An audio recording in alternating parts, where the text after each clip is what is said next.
Hello everyone. तो चलिए CGPSC academy में आपको डेली का डेली मैं एसआई के लिए टेस्ट सीरीज़ डालते जाऊंगा। अगर सीजीपीएससी का भी टेस्ट सीरीज़ हो रहा है वो भी आपके लिए बहुत इंपॉर्टेंट है, क्योंकि ये जो टॉपिक है ना सीजी एसआई के लिए, वो ए टू जेड सीजीपीएससी के टॉपिक से जो सिलेबस से मैच करता है।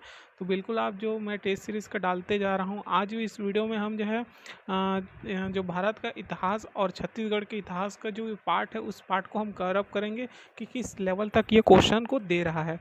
तो चलिए पहला क्वेश्चन यहाँ पे देख लेते हैं क्या क्वेश्चन दिया गया था। पाषाण काल के बारे में देखिए। अब यहाँ पे आपको जो हम एक एक चीज़ डेप्थ में पढ़ेंगे। अब जो अगर मेरे चैनल को ज्वाइन नहीं किया तो ज्वाइन कर लीजिए। जो एसआई की तैयारी कर रहे हैं या सीजीपीएससी की जो भी तैयारी कर रहे होंगे वो मेरे चैनल को ज्वाइन कर लीजिए, ताकि अच्छे से जो है आप अपना स्कोरिंग कर सके। 6 नवंबर को एसआई का पेपर होने वाला है, तो जब 6 नवंबर को, ठीक है, तो बिल्कुल से अच्छा खासा प्रिपरेशन करना है तो चैनल को सब्सक्राइब करके जरूर रखिए। तो पहला क्वेश्चन बोला है कि पाषाण काल के संदर्भ में ध्यान दीजिए। तो पाषाण काल के बारे में क्या ध्यान देना है कि मेहरगढ़ में कृषि के साक्ष्य मिले हैं। दूसरा, लहुरा देव कृषि के साक्ष्य मिले हैं। आदमगढ़ पशुपालन के साक्ष्य मिले हैं। या अकीरा स्थायी जीवन के साक्ष्य। इनमें से कौन से मतलब कितने सत्य हैं वो चीज़ को बताया गया है। तो इनमें से 3 जो है सत्य है, कोई 3 जो है सत्य है। तो सही आंसर क्या होगा? Option C is correct. अब यहाँ पे क्वेश्चन सेकंड क्या पूछता है कि अतरंजी खेड़ा पाषाण काली स्थल में किस तरह के मृद भांड मिले हैं जो विशिष्ट संस्कृति को दर्शाते हैं। तो क्या क्या ऑप्शन दिया है? गौरिक मृद भांड, धूसर मृद भांड, लाल काले मृद भांड, या ए और बी दोनों। तो ऑप्शन क्या होगा? जो अतरंजी खेड़ा प्रशासनिक स्थल में ना, वहाँ पे किस तरह के मिलते हैं, देखिए अब जो है अच्छे से डेप्थ में पढ़ना। वहाँ पे गौरिक मृद भांड मिले हुए हैं, तो ऑप्शन ए इज करेक्ट। ठीक है, तो ऑप्शन नेक्स्ट देखते हैं। भीमबेटका के संदर्भ में हमको बताना है उसको। भीमबेटका के संदर्भ में निम्न कथनों पर हमको विचार करना है। तो पहला कथन क्या बोलता है कि यह मध्य प्रदेश के रायन क्षेत्र में स्थित है। सेकंड, यह प्रागैतिहासिक शैल चित्र में मिले हैं। तीसरा बोलते हैं कि यार यह यहाँ आर्य सभ्यता की विशिष्ट जानकारी मिलती है।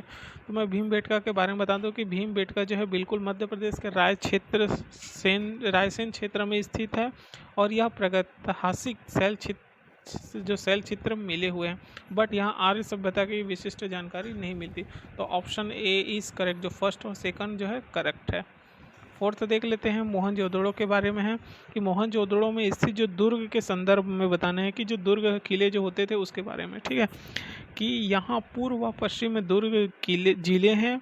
सेकंड, पश्चिम के दुर्ग को स्तूप टीला कहा जाता है। थर्ड, यहाँ कुषाण शासकों द्वारा स्तूप के निर्माण का साक्ष्य मिला है। तो इसमें से कौन सा विकल्प सही है वो बताना है।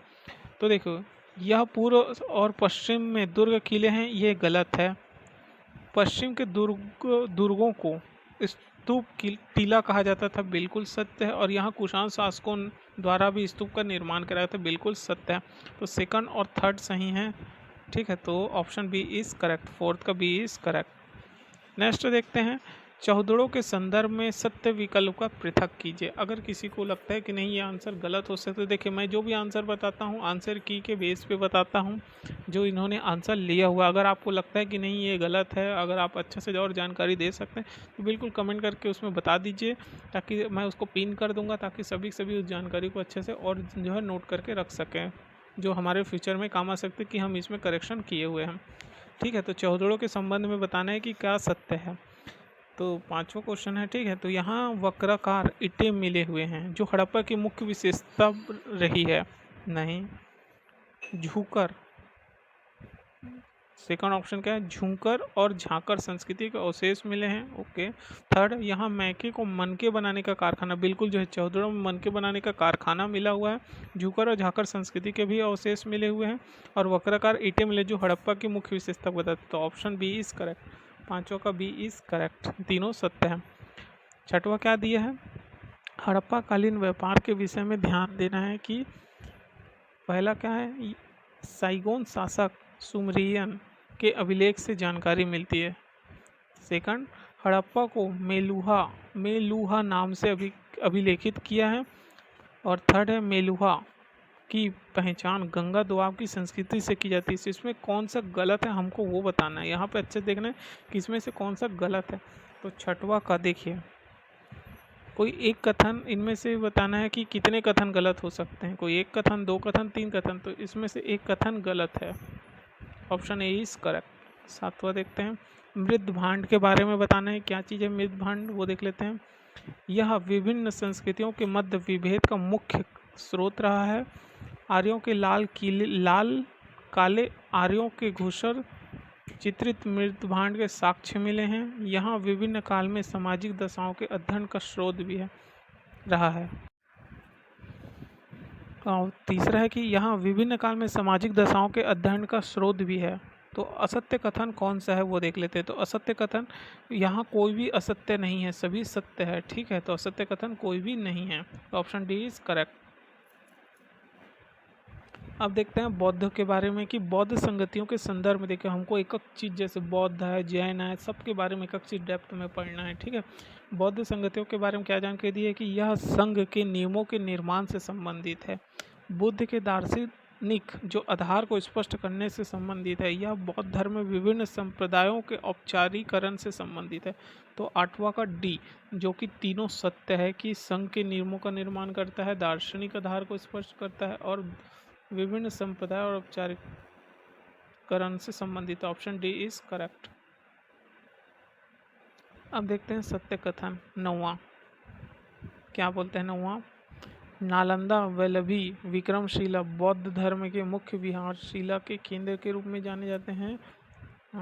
नौवां को बता रहे हैं ना, बिल्कुल सत्य है। विक्रमशिला का निर्माण पाल नरेश धर्मपाल द्वारा कराया जाता है, बिल्कुल सत्य है ये भी। इन केंद्रों के दीवारों से बुद्ध की भूमि स्पर्श मुद्रा की जानकारी मिलती है, ये गलत है। थर्ड गलत है, तो फर्स्ट और सेकंड है। ऑप्शन ए इज करेक्ट, नौवां का ए इज करेक्ट। 10वां देख लेते हैं, स्तूप के बारे में देख लेते हैं। ऋग्वेद में स्तूप शब्द का उल्लेख है, बिल्कुल है। क्या लिखा है, वाजसनेयी संहिता भी स्तूप की जानकारी प्रदान करती, बिल्कुल है। ये भी जानकारी देते हैं। स्तूप का शाब्दिक अर्थ है वस्तुओं के ढेर से संबंधित है, बिल्कुल सत्य है ये भी। और बुद्ध द्वारा इसे अपनी संघ पद्धति में अपनाया गया था, नहीं, गलत है ये। शारीरिक स्तूप, पारिमौगिक स्तूप, उद्देशिका स्तूप, इसके तीन भेद हैं, बिल्कुल गलत है ये। तो तीन सत्य है, सिर्फ ऑप्शन 10वां का ए इज करेक्ट। ठीक, नेक्स्ट क्वेश्चन देख लेते हैं। 11वां क्या दिया है, ये देखिए, कुछ ग्रंथ दिया है उससे संबंधित, उससे किस ग्रंथ से किसका क्या संबंध है वो बताया है। जैसे ललित विस्तार नामक ग्रंथ को किसने लिखा था वो बताना है हमको। यहाँ पे क्वेश्चन में बताना है। देखिए, बाकी जो है जमा होगा, सिर्फ जो है कौन सा असत्य विकल्प है जो जमा नहीं है वो बताएंगे। ठीक है, तो देखिए, ललित विस्तार को किससे संबंध है, बुद्ध से संबंधित है। मुद्रा राक्षस चंद्रगुप्त मौर्य से संबंधित है। 11वां, ठीक है, ठीक है ये भी। महाकच्चायन युद्ध से, ये गलत है। देवी चंद्रगुप्त विक्रमादित्य, गलत है ये भी।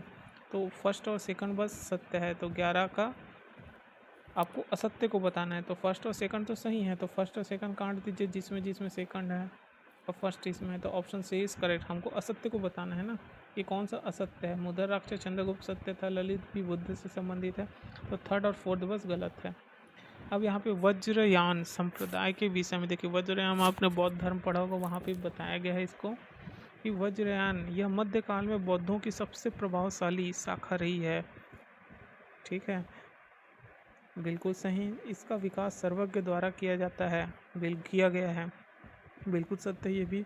इसके सिद्धांत मंजूश्री मूल कल्प नामक ग्रंथ में मिलता है, बिल्कुल तीनों सत्य है। हमको बताना है असत्य विकल्प, जो कि इनमें से कोई भी जो है असत्य नहीं है, बिल्कुल तीनों सत्य है। अब जैन धर्म के बारे में देख लेते हैं।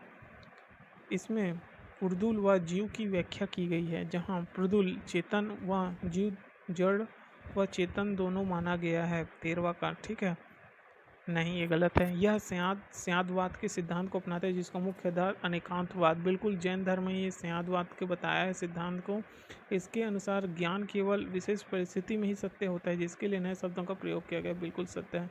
तो ऑप्शन सेकंड और थर्ड जो है करेक्ट है। तो 13 का ए इज करेक्ट। अब देख लेते हैं, देखिए बहुत इंपॉर्टेंट है, न्याय दर्शन और स्पेशली न्याय दर्शन और वैश्विक दर्शन के बारे में बताना है। पहला क्या है कि न्याय प्रमेय और वैश्विक प्रमा को स्वीकारता है। प्रमेय का अर्थ ज्ञान प्राप्त करने के साधन से है। प्रमा को 12 प्रकार का स्वीकार किया, 12 प्रकार से स्वीकार किया गया। हमको पता नहीं उसमें से कौन सा असत्य है न्याय दर्शन के बारे में, तो 14 का डी, जो कि तीनों असत्य है। ठीक है। 15वां सांख्य दर्शन, ये भी बार बार पूछा जाता है। सांख्य दर्शन के बारे में देख लेते हैं क्या है कि यह ईश्वर के अस्तित्व को न अस्वीकार करने के कारण जटिल माना गया है। बिल्कुल सही है। सांख्य दर्शन में ईश्वर के अस्तित्व को न स्वीकारने के कारण जटिल माना गया है। ज्ञान को सांख्य दर्शन में मोक्ष को प्राप्त करने का साधन माना जाता है। बिल्कुल सत्य है। फर्स्ट और दोनों सत्य है, तो ऑप्शन ए इज करेक्ट। 16वां देख लेते हैं कि एक शब्द दिया है और उसका अर्थ दिया हुआ है, तो हमको बताना है कि योग संदर्भ में कौन सा विकल्प सत्य है 16वां का। तो सबसे पहले प्रमाण का अर्थ होता है मिथ्या ज्ञान, गलत।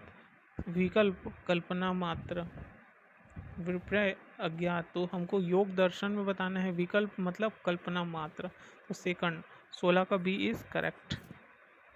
ठीक है। 17 देख लेते हैं। देखिए, सन्यासवाद और कर्मवाद के मध्य संतुलन की अवधारणा किसमें मिलती है। हमने देखा ना, संन्यासवाद और कर्मवाद की जो व्याख्या है, मध्य संतुलन की व्याख्या किसमें हमको देखने को मिलती है, अवधारणा। ये हमको देखने को मिलती है कहाँ कहाँ, गीता दर्शन में, उपनिषद में, योग दर्शन में या लोकायन दर्शन में। ये हमको देखने को मिलती है गीता दर्शन में, संन्यासवाद और कर्मवाद के मध्य संतुलन को। एक करंट अफेयर ये बना हुआ है कि छत्तीसगढ़ ने किस समावेशी विकास लक्ष्य में प्रथम स्थान प्राप्त किया है। तो 18 का बी SDG 5। ठीक है, ऑप्शन बी इज करेक्ट।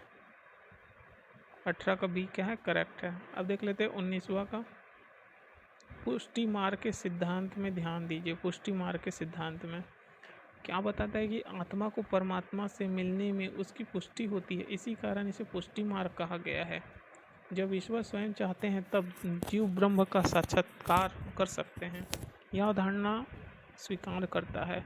यह 2 प्रकार से जगत को स्वीकार करता है, मूल जगत और व्युत्पन्न जगत। तो हमको बताना है 19वां का कौन सा सत्य है, तो बिल्कुल जो है ऑप्शन डी जो है तीनों सत्य को बताया हुआ है। 20वां देख लेते हैं कि महाजनपद के विषय में कौन सा सत्य है। तो सबसे पहला ऑप्शन देख लेते हैं 20वां का कि कौन कौन सा सत्य है। महाजनपद नहीं लिखा है, सॉरी, महापद्मानंद है। ठीक है, तो इस महापद्मानंद के बारे में देख लेते हैं कि इसे कली का अंश कहा जाता है। बिल्कुल सही है। इसके द्वारा परशुराम अवतार माना जाता है क्योंकि इसमें संपूर्ण सृष्टि को क्षत्रिय विहीन कर दिया था। बिल्कुल सही है।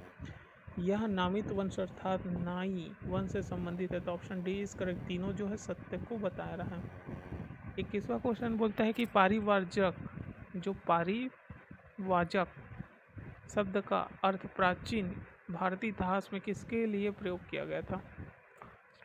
ठीक है, तो 21वां का ऑप्शन क्या क्या दिया है, तो मैं इसका सही आंसर अब बताते जाता हूँ, क्योंकि मैं जितना अगर पढ़ते जाऊँगा उसको ऑप्शन को तो बहुत टाइम हो जाएगा, तो इसलिए मैं सही आंसर को बताते जाऊँगा। ठीक है, 21वां का देख लेते हैं। तो इसका सही आंसर क्या होगा, घूम घूम कर विभिन्न मतों का प्रचार करने वाले सन्यासी के संदर्भ में किया जाता है, तो ऑप्शन ए इज करेक्ट है। 21 का ए इज करेक्ट है। नेक्स्ट देख लेते हैं। अशोक के संदर्भ में बताना है, तो अपने को इसमें बताना है कि असत्य कथन कौन सा है अशोक के बारे में। तो 22वां का क्या बताता है कि शाहबाजगढ़ी जो कि कौन सी लिपि है, अभिलेख है और इसकी लिपि है। तो 22वां का ऑप्शन ए इज आंसर, इसका सही क्या लिया है, ए, जो कि असत्य है बोल रहा है कि शाहबाजगढ़ी जो है खरोष्ठी लिपि में लिखा है, ये गलत है। बाकी मानसेहरा ब्राह्मी लिपि में लिखा है और लधमान अरेमाइक में लिखा है। ठीक है, 23वां क्वेश्चन पढ़ लेते हैं। अपाची ने दया दान सच्चे साचे माधवे साधवे च, यह कथन किसके संदर्भ में कहा गया है। तो 23वां का सी, अशोक के संदर्भ में कहा गया। Option C is correct. अब सही आंसर मैं उसको पढ़ के सीधा बताते जाता हूँ कौन सा सही आंसर होगा। मौर्यकालीन न्याय व्यवस्था के संदर्भ में हमको बताने कि मौर्यकालीन जब न्याय व्यवस्था चल रही थी तो कौन कौन से क्या चीज़ था। तो सबसे पहले देखिए, उस समय धर्म स्थली फौजदारी कानूनों से संबंधित न्यायालय था, नहीं, ये गलत है। कटक शोधन दीवानी कानूनों से संबंधित था, बिल्कुल सत्य।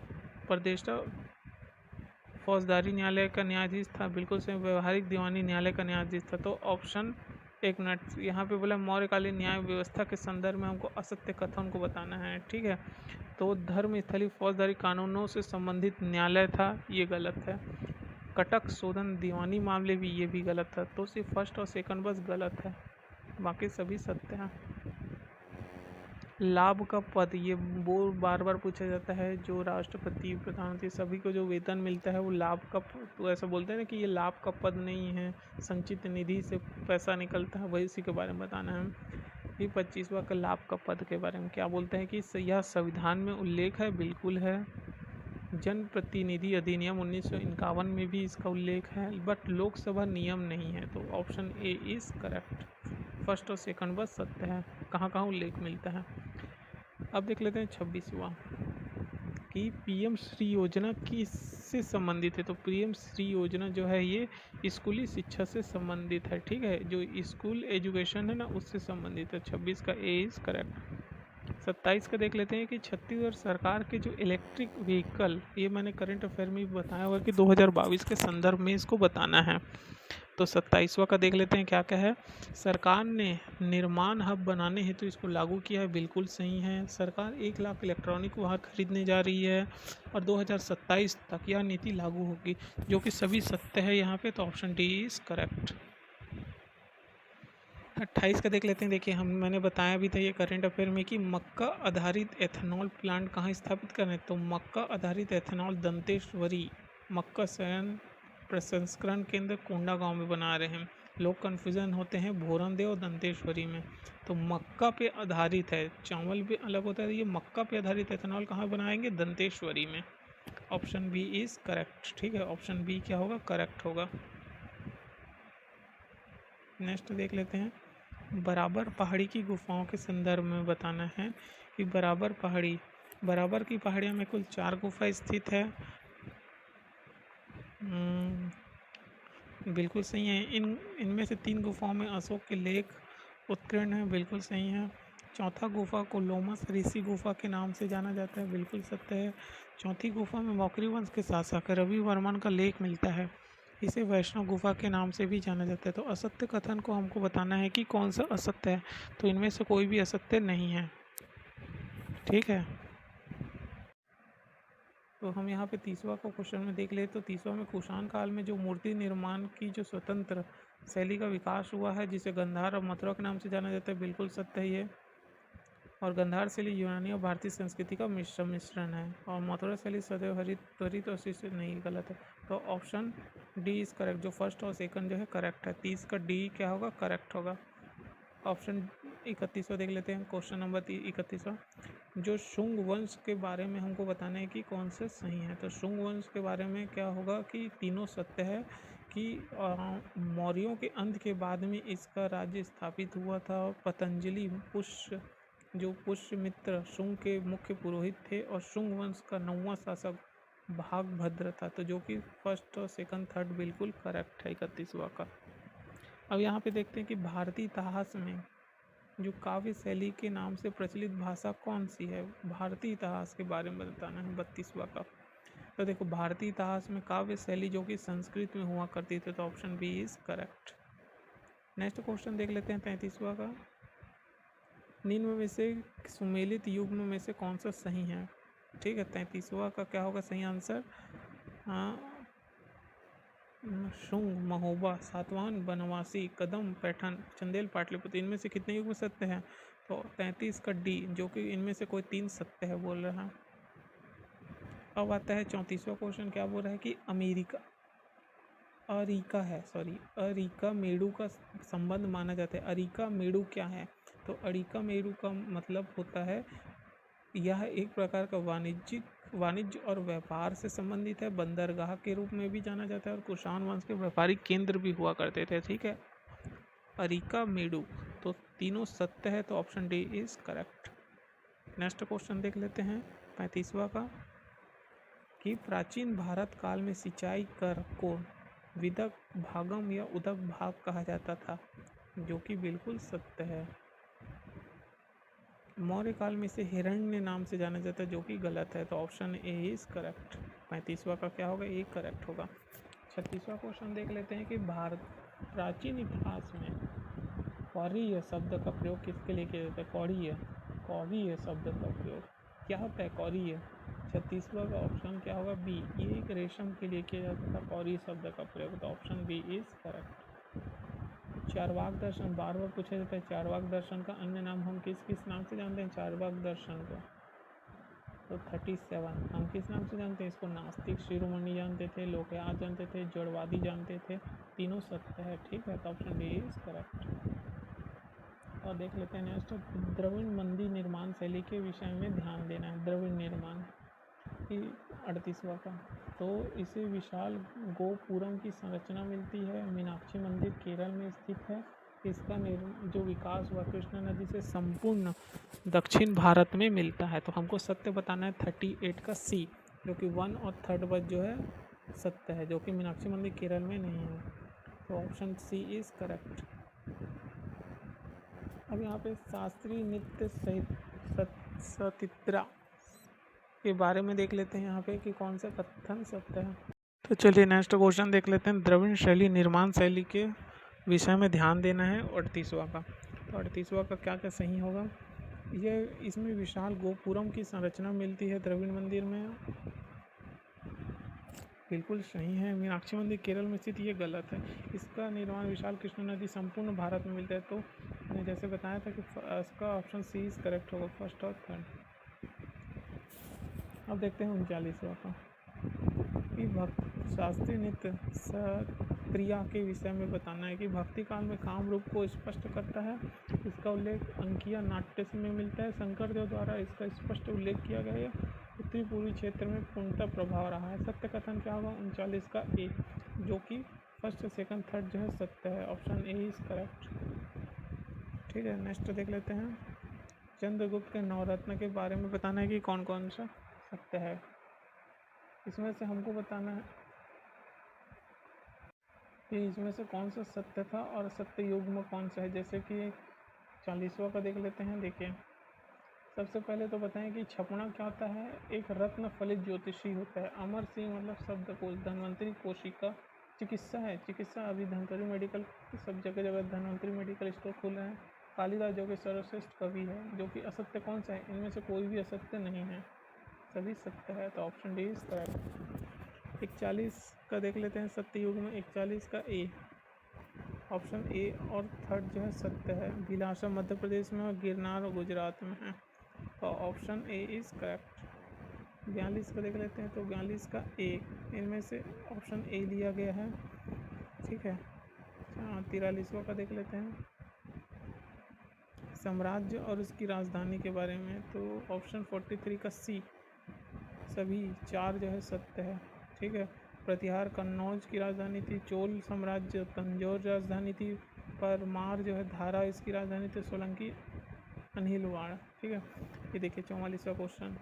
छत्तीसगढ़ में कृष्ण कुंज को कब प्रारंभ किया गया? तो 44वां का ए, ये 19 अगस्त 2022 को प्रारंभ किया गया था। Option A is correct. Hasdeo Arand का विस्तार किन जिलों में? तो 45 का सूरजपुर और सरगुजा में है इसका विस्तार। ठीक है। 46वां देख लेते हैं। मीनाक्षी मंदिर किस वंश ने इसका निर्माण कराया था? तो 46वां का ए, इनमें से 2 सत्य है। महाबलेश्वर मथुरा कृष्ण नदी ज्ञान प्राप्ति। ठीक है। नेक्स्ट देख लेते हैं। छत्तीसगढ़ में अभी ओलंपिक खेल हो रहा है। इसका मैं एक अलग से वीडियो बनाऊंगा कि इसमें कौन कौन सा खेल जो है इसमें शामिल किया गया। तो छत्तीसगढ़ में ओलंपिक खेल में कौन सा खेल शामिल नहीं है? तो 47 देखो, लंगड़ी इसमें शामिल नहीं है, बाकी फुगड़ी पिट्ठुल गेड़ी सभी है। कॉमनवेल्थ खेलों में छत्तीसगढ़ ने से किसने मल्लखंड में स्वर्ण पदक जीता था? तो 48 का बी, सविता पोयाम ने। तो ऑप्शन बी इज करेक्ट। बहुउद्देशीय शैवाल छत्तीसगढ़ में कहाँ मिले हैं जिन्हें 1.5 अरब वर्ष पुराना बताया गया? तो 49 का ए, जो कि सुरंगी नदी पे मिला हुआ है। ऑप्शन अब सीधा आंसर बताते जाता हूँ। 50। तो 50 का क्या होगा सी, जो कि पहला और सेकंड दोनों सत्य है। कि पटचित्र मतलब कि इसकी विशेषता ये है कि यह मुख्य विषय जगन्नाथ मंदिर दशा अवतार लीला होता है। यह उड़ीसा से सर्वाधिक होता है, बिल्कुल सही। मंजूषा बांस जूट पेपर के 8 स्तंभ के आकार में निर्मित है, बिहार में सर्वाधिक विकसित है। तो फर्स्ट और second option C is correct.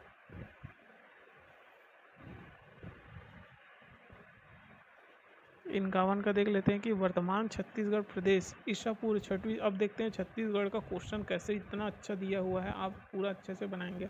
कि वर्तमान छत्तीसगढ़ प्रदेश ईसा पूर्व छठी शताब्दी के किस जनपद के अंतर्गत शामिल था। तो 51 का सी, जो कि कोसल राज्य के अंतर्गत शामिल था। तो ऑप्शन सी इज करेक्ट। ठीक है, कोसल राज्य के अंतर्गत आता था।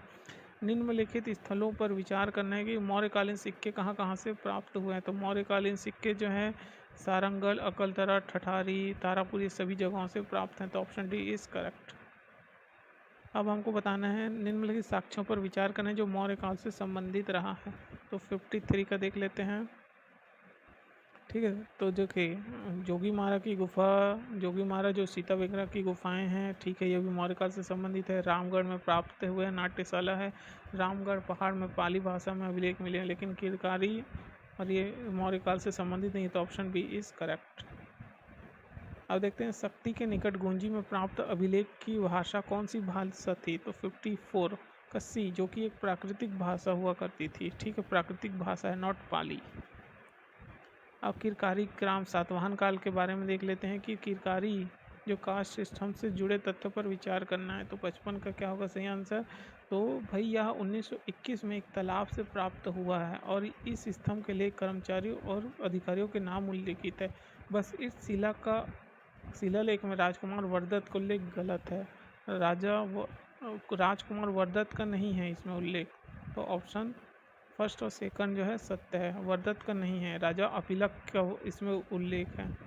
ठीक है, तो ऑप्शन ए इज करेक्ट। मौर्यों के पतन के पश्चात दक्षिण भारत में किस राजवंश की सत्ता स्थापित हुई। तो 56 तो सातवाहन काल, जब मौर्य का पतन हुआ तो दक्षिण भारत में सातवाहन लोग जो है अपनी सत्ता स्थापित किए थे। 57 देख लेते हैं। तो प्रयाग प्रशस्ति के संदर्भ में असत्य कथन को बताना है।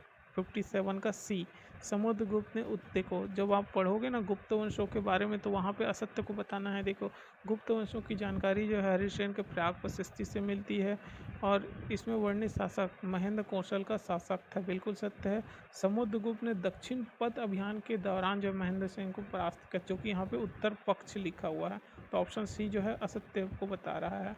समुद्रगुप्त ने महाकांतार के राजा वैग्यराज को हराया था, बिल्कुल सत्य। तो इसमें असत्य कथन में ऑप्शन सी जो है असत्य है। तो option C is correct. Kharsia तहसील के ग्राम तेलिकोट में प्राप्त सिक्के किससे संबंधित। जो खरसिया तहसील 58, तो 58 का भी गुप्त वंश से संबंधित है। ठीक है, गुप्त वंश से संबंधित है यह। नेक्स्ट क्वेश्चन क्या है, सातवाहन काल में भारत के रोमकाली जो मुद्राएं प्राप्त हुए हैं वो करने वाले सिक्के छत्तीसगढ़ के किस राजवंश से किस स्थान से प्राप्त हुए हैं। रतनपुर, मल्हार, तालागांव या चकरबेड़ा। तो जो सातवाहन काल में जो प्राप्त हुआ वो चकरबेड़ा है। तो ऑप्शन डी इस यहाँ पे कट गया, चकरबेड़ा था। तो 59 का क्या होगा, डी करेक्ट है। वकाटों की जो वकावट वंश की राजधानी क्या थी। तो वकावट वंश की राजधानी थी नंदीवर्धन नांदेड़, जो कि नागपुर क्षेत्र में है। तो option C is correct. Bharat के प्रसिद्ध कवि कालिदास जो भी आश्रय प्रदान करने वाले कौन से वकावट शासक थे। तो 61 का भी Pravarsen. Option B is correct. Option B क्या होगा, करेक्ट होगा। अब वकावट वंश के संबंध में सत्य कथनों पर हमको विचार करना है कि सातवाहन काल, इसका उदय सातवाहन के पतन के उपरांत हुआ था। इस वंश का प्रमुख शासक प्रवर सेन और हरिसेन थे और प्रवर सेन प्रथम ने पूरे दक्षिण कौशल पर अधिकार कर लिया था। तो 62 का सी, देखो इस वंश के प्रमुख शासक में प्रवर सेन, ये गलत है। हमको सिर्फ सत्य कथन को बताना है जो कि फर्स्ट और थर्ड जो है सत्य है। ठीक है, तो option C is correct. Chhattisgarh में पाए गए ईसा पूर्व दूसरी शताब्दी के मूल्यवान पुरातात्विक सिक्के कहलाते हैं। 63 के क्या होंगे, ए पंचमार्क सिक्के कहलाते हैं, नॉट गजलक्ष्मी। ठीक है, ऑप्शन ए इज करेक्ट है।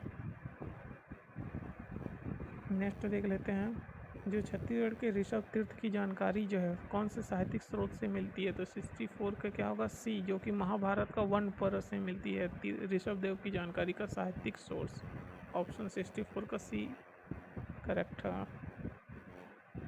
वकाट वंश के समकालिक उस समय छत्तीसगढ़ का राजवंश कौन था? देखो वकाट वंश समुद्रगुप्त और नल वंश हुआ करते थे, तो 65 का भी नल वंश, ऑप्शन बी इज करेक्ट।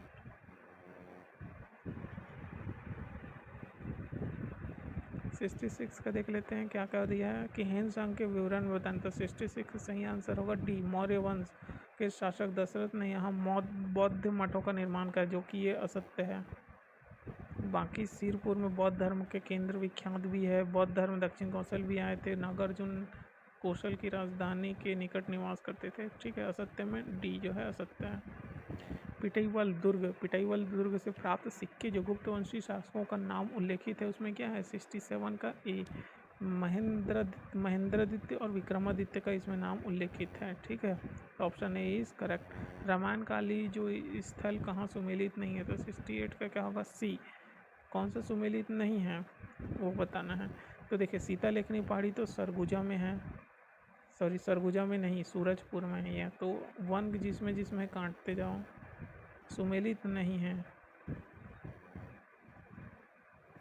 68 का सही आंसर होगा सुमेलित नहीं है। और रसगंडा कांकेर में है, ये भी सुमेलित नहीं है। और अतरमर्रा महासमुंद ये भी नहीं है। और राम झरना रायगढ़ में है, ये सत्य है। तो क्या होगा इसका सही आंसर? इन्होंने 68 का सी लिया हुआ है कि 1 2 3 जो है सत्य नहीं है, बोल रहे हैं सुमेलित नहीं है, तो ऑप्शन सी इज करेक्ट। तो महाभारत कालीन किवंती के अनुसार परशुराम जी की तपोभूमि कौन सी थी? 69 का ए, सिहावा क्षेत्र इसकी तपोभूमि थी, ठीक है।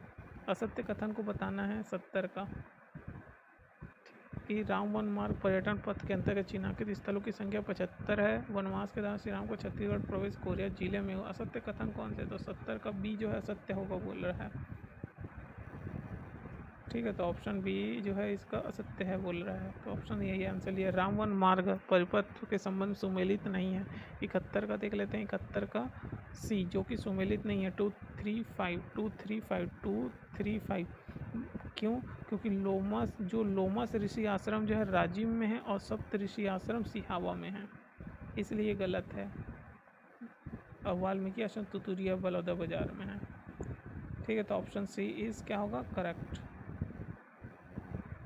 माजिनगढ़ पुरातात्विक स्थल किस जिले में स्थित है? माजिनगढ़ पुरातात्विक स्थल कहाँ स्थित है? ये है कोंडागांव में, तो ऑप्शन डी इज करेक्ट। जो हाथामाड़ा बरहा झाड़िया प्रागैतिहासिक स्थल स्थित है 73 का एक कोरबा में, ठीक है, ये कोंडागांव में माजिनगढ़ पुरातात्विक। काबड़ा पहाड़ के विषय में सत्य बताना है, ऑप्शन डी जो कि असत्य को बताता है कि यहाँ राज्य में प्राप्त प्रथम शैलास्त्र है, जो कि ऑप्शन डी गलत है।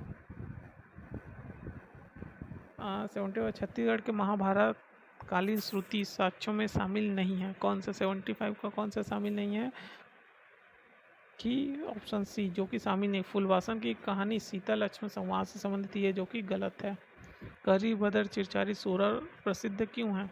76 क्योंकि यह महापाषाणकालीन विशाल शिलाखंड स्मारक हेतु प्रसिद्ध है। यह रामायण काली लाखा चाउर मंदिर कहाँ स्थित है? लाखा चाउर मंदिर स्थित है खरौद में, जांजगीर चांपा में। रामायण कालीन जो स्थल पंचवटी कांकेर में स्थित है, तो ऑप्शन ए इज करेक्ट। 79 ओडेंगा से प्राप्त नलवंशी सिक्के किस धातु से बने होते थे? ये स्वर्ण के बने होते थे, गोल्ड के। 80 का देख लेते हैं कि जो नलवंशी शासक हुआ करते थे तो उसकी मुद्राएं छत्तीसगढ़ से कौन कौन से शासक थे? तो 80 का सी जो कि भौदत्त वर्मन के 2 पुत्र हुए, अर्धवती भटकर नहीं और स्कंद वर्मन थे, ठीक है, लेकिन यहाँ पे हमको मुद्राएं की बात करनी जो छत्तीसगढ़ से प्राप्त हुए, तो option C is correct. Option C is correct. 1 2 3 जो कि छत्तीसगढ़ से मुद्राएं प्राप्त हुई हैं। अब यहाँ पे बताना है 81 का सी होगा इसमें, 81 का सी जो कि आपको लाइन से जमाना है। सूर आए थे, उसके बाद दायित्व प्रथम आए, फिर भीम से प्रथम, लास्ट विभीषण आए थे, तो ऑप्शन आपको सही क्रम के हिसाब से बनाना था। 82 का ऑप्शन बी होगा, ऑप्शन बी ABC जो कि आपको बताना है कि सरपुरी शासक जो कि नरेंद्र का उत्तराधिकारी था हमको प्रसन्न मात्र के बारे में बताना है। बिल्कुल, प्रसन्न मात्र सरबपुरी वंश के शासक थे और इसके नाम उल्लेखों का भी है, शंख का भी है, चित्र बस नहीं थे। ठीक है, तो हमको सत्य कथन बताना है ऑप्शन बी। तो 82 का बी जो होगा करेक्ट है। 83 खरोद शिलालेख का संबंध है किससे? 83 का ऑप्शन डी पांडु वंश से। ठीक है, 84 का सही आंसर होगा ए। 84 का सही आंसर होगा ए। कैसे? कि पांडु वंश वरा राज और सरबपुरी वंश में ईशान देव थे, राज ऋषि तुल्य वंश में कौन थे? दैत्य दूती थे और नल वंश में थे सुदेव प्रथम। ठीक है, महर्षि गुप्त के विषय में बताना है कि हर्षगुप्त का उत्तराधिकारी था, सिरपुर में लगभग 60 वर्षों तक शासन रहा, चीनी यात्री फायान का सिरपुर में आगमन हुआ और सर्वाधिक पुरातात्विक साक्ष्य के रूप में सिक्के प्राप्त हुए। तो 85 का ऑप्शन बी जो कि फर्स्ट और सेकंड जो है सत्य है, बाकी ये गलत है। तो ऑप्शन बी इज करेक्ट। 85 का क्या होगा? बी जो है करेक्ट है। 86 बस्तर क्षेत्र के विषय में विचार करना है। तो 86 का डी आंसर केवल जो है हमको बताना है असत्य है कि ऋग्वेद में यहाँ दक्षिण कोसल के नाम से वर्णित था, बस्तर गलत है। 87 का देख लेते हैं कि धनोरा परेशानी क्षेत्र किस जिले में आता था? ये धनोरा जो है परेशानी बालोद जिले में आता था। तो 87 का सी। 88 का क्या होगा? 88 का बी जो आरंग ताम्रपत्र के विषय में आपको सत्य बताना है कि ये रायपुर जिले में है, ताम्रपत्र में जारी भीमसेन द्वितीय से संबंधित है। तो ऑप्शन बी इज करेक्ट है। ठीक है, हमारे कुलवन इसको नहीं बोलते थे। ठीक है, तो 88 का क्या होगा आंसर? बी। और 89 का देख लेते हैं। 89 अब देखिए इसको करेक्ट आपको बताना है। 89 का ऑप्शन ए जो है बिल्कुल करेक्ट है। सबसे पहले जो राजवंश आए थे, राज ऋषि तुल्य वंश आए थे, फिर सरबपुरी वंश आए थे, फिर पांडुवंश, फिर बाणवंश। तो ऑप्शन ए इज करेक्ट। अब देख रहे हैं 90 का। 90 त्रिंगलाधिपति के विषय में बताना है। 90 का ऑप्शन बी इज करेक्ट, जो कि ये उत्कल सोमवंश के शासकों द्वारा धारण किए जाते थे। अब 91 का देख लेते हैं। ऑप्शन डी क्या है कि वाष्टा देवी के विषय में असत्य कथन को बताना है। तो ऑप्शन डी इज करेक्ट है। 91 का ऑप्शन डी इज करेक्ट, जो कि असत्य को बताते हैं। पांडु वंश कालीन जो स्थल था इंद्रपुर का दांधा में स्थापित किया गया था, जो कि 92 का option C is correct. Kharod Jangarh चौपा। भांडक शिलालेख का संबंध किससे था? तो भांडक शिलालेख का संबंध भौदेव देव से था। Option B is correct.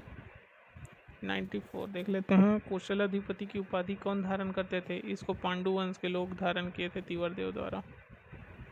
ठीक है, तो सुमेलित करना है 95 का। 95 का सी सही होगा। आपको देखना है कि सरबपुरी वंश में मल्हार प्रसन्न माते मल्हार नगर बसाया था।